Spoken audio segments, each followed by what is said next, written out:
Welcome to Sweet Life Beat Life. We hope this video helps. You begin by tackling adhesion. Cleaning is non-negotiable. Scrub grease until tile is matte, then rinse and dry. Once done, sand with 120 grit to key the surface so paint grips.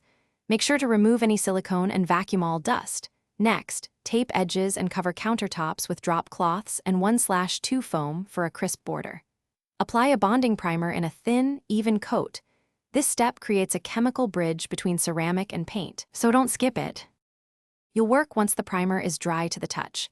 Choose an epoxy or acrylic enamel designed for tiles because durability matters.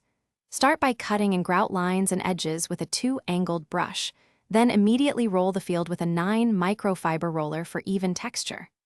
Apply thin, controlled passes and remember, 2 thin coats beat 1 thick coat. Wait 60 to 90 minutes between coats and sand very lightly if you see dust nibs. This keeps the finish smooth and hard.